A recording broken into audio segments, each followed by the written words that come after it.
अस्सलामुअलैकुम नाज़रीन, मैं हूं गनीस फातिमा। मैं आपको खुश आमदीद कहती हूं अपने यूट्यूब चैनल पर, साथ ही साथ फेसबुक पेज पर।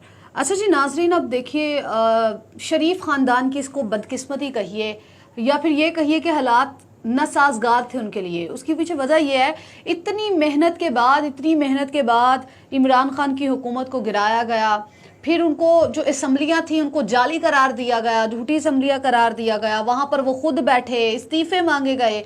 लेकिन क्या हुआ? नतीजा ये हुआ कि आज वो खुद उन असम्बलियों में बैठे हुए हैं। लेकिन इसके बावजूद अब उनसे सवाल ये पैदा होता है, उनसे सवाल ये पूछना चाहिए कि क्या अब असम्बलियाँ सही हैं, अब असम्बलियाँ जाली नहीं हैं?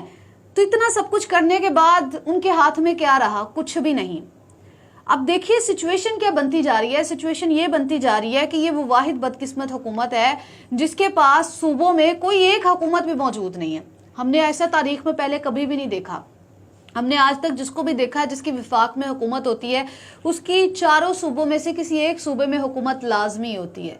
देखे ना, नून लीग ऐसी बदकिस्मत है कि पंजाब जिसका गढ़ था, लाहौर जिसका गढ़ था, लाहौर के अंदर 4 में से सिर्फ 1 सीट जीतने में कामयाब हुए हैं।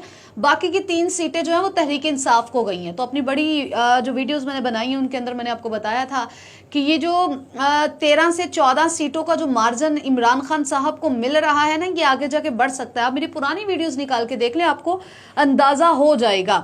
अब क्या है जी, अब सिचुएशन ये बन गई है कि जो वज़ीर-ए-आज़म शहबाज शरीफ साहब जो है ना, वो सिर्फ और सिर्फ इस्लामाबाद के वज़ीर-ए-आज़म रह गए हैं। बाकी मुल्क के वो वज़ीर-ए-आज़म नहीं है, वो सिर्फ और सिर्फ वफाक में बैठे। अब आगे जाके होगा क्या? आप ये सोच रहे होंगे कि अब सिचुएशन क्या बनेगी? क्या शहबाज शरीफ साहब जो हैं वो असम्बलियाँ तोड़ देंगे या फिर क्या होगा? इसी तरह लेके चलते रहेंगे, घसीटते रहेंगे, ये क्या होगा? ये सोच रहे होंगे ना। सियासी बहरान उरूज पर है। लेकिन उससे भी पहले मैं आपको ना 2-3 चीज़ें बताने चाह रही हूँ जो कि बड़ी अहम है। अब 2 स्पीचेस तैयार हो रही हैं, 2 स्पीचेस। एक तो वो स्पीच है जो कि इमरान खान तैयार कर रहा है, ठीक है, और वो स्पीच डेफिनेटली विक्ट्री स्पीच होगी। जीते हैं, क्लीन स्वीप किया है इतने बड़े मार्जिन से।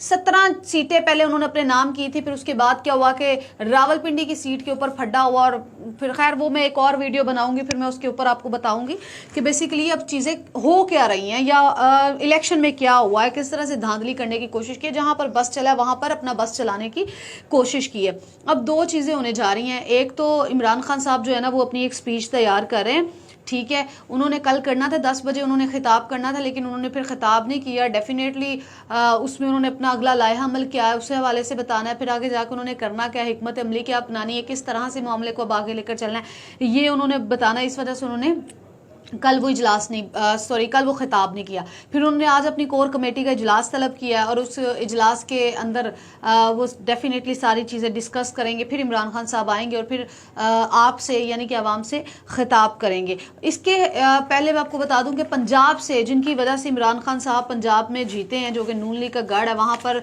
कल बल्ला चला है शेर धाड़ने की बजाय। तो उनको पंजाब के सीनियर जो रहनुमा उनको बुलाया गया, तलब किया गया, उनकी मुशावरत उनसे की जाएगी। उनकी कोशिशों के बगैर इमरान खान साहब ये नहीं जीत सकते थे। अब एक और बड़ी अहम स्पीच होने जा रही है जिसकी तैयारियां की जा रही हैं, वो है रेजिग्नेशन स्पीच। रेजिग्नेशन स्पीच के हवाले से तैयारियां शुरू हो गई और इस्तीफे के हवाले से इंडिकेटर्स जो है ना वो मुकम्मल हो चुके हैं। खैर मैं जिसकी तरफ इशारा कर रही हूँ आपको समझ आ ही गई होगी कि मैं किसके इस्तीफे की बात कर रही हूँ। अब सबसे अहम बात यह कि शहबाज शरीफ साहब की जो बदकिस्मती जो मैंने आपको बताई है कि उनके पास सूबों में तो कोई अब हुकूमत नहीं रही। अब सिर्फ और सिर्फ वो वज़ीर आज़म है, तो वो सिर्फ और सिर्फ वफाक के वज़ीर आज़म है। हालात जो उनके हाथ से निकल गए हैं, अब वो क्या करें, मुशावरत कर रहे हैं। अब सबसे ख़तरनाक बात पता है क्या हुई है? वो है नवाज़ शरीफ साहब की तरफ से जो बयान सामने आया। नवाज़ शरीफ साहब ने कहा है कि सारी सूरत हाल जो पैदा हुई है इसकी वजह उन्होंने बताई है। उन्होंने कहा कि जो मुश्किल फैसले किए हैं ना, उसकी वजह से, मुश्किल फैसले यानी कि महंगाई जो की है, ये कुछ चीज़ों की कीमतें बढ़ाई हैं, वो ये कह रहे हैं कि उनकी वजह से ये खमियाजा भुगतना पड़ रहा है, उनकी हमने कीमत चुकाई है। अब ना नून लीग जो है ना वो एक नैरेटिव बिल्ड कर रही है। नून लीग नैरेटिव ये बिल्ड कर रही है कि हमने रियासत को सियासत पर तरजीह दी है, यानी कि हमने रियासत को बचाया है मुश्किल फैसले करके, सियासत को हमारी डबो दिया गया, ہم نے یہ قیمت چکائی ہے, ہم نے قربانی دی ہے ریاست کے لیے, سیاست کی قربانی دی ہے. یہ نیریٹو بلڈ کرنے کی کوشش کر رہی ہے اور وہ یہ کہہ رہے ہیں کہ اگر ریاست کو نہ بچاتے تو کیا ہونا تھا کہ ہمارے پاکستان نے خدا نخواستہ ڈیفالٹ کر جانا تھا. اب یہ نیریٹو لے کر نون لیگ جو ہے وہ آگے چلے گی, لیکن نون لیگ کا کوئی اب مستقبل نہیں رہا. مریم نواز صاحبہ ایویں ہی کووڈ میں نہیں چلی گئی تھی, ایویں ان کو کووڈ نہیں ہو گیا تھا, کوارنٹائن میں ایویں نہیں چلی گئی تھی. یہ سب کچھ پہلے ان کو پتا تھا. وہ چاہتی تھی کہ ان کے چچا کی پوری فیملی کی گورنمنٹ جو ہے وہ پنجاب میں نہ رہے. وہ خود ان کا نام و نشان مٹانا چاہتے تھے, کیونکہ مسلم لیگ نون مطلب کہ نواز شریف کے نام سے. تو مریم نواز شریف کا نام تب تک جڑا ہوا جب تک نواز شریف ہیں, جب تک مسلم لیگ نون ہے. تو مریم نواز صاحبہ چاہتی تھی کہ ان کی فیملی آگے بڑھے اور اس سیاست کو آگے لے کر جائے اور کنٹینیو کرے. شہباز شریف صاحب یا حمزہ شہباز جب کہ بنے ہوئے ہیں, تب سے مریم نواز صاحبہ کے اندر ایک ڈر خوف لگا ہوا ہے کہ بھائی میری سیاست کہیں ختم نہ ہو جائے, اس وجہ سے وہ سارا کچھ کریں. خیر, میں امید کرتی ہوں کہ آپ کو میری یہ ویڈیو پسند آئی. اپنا بہت زیادہ خیال رکھیے گا. مجھے اجازت دیجیے. اللہ حافظ.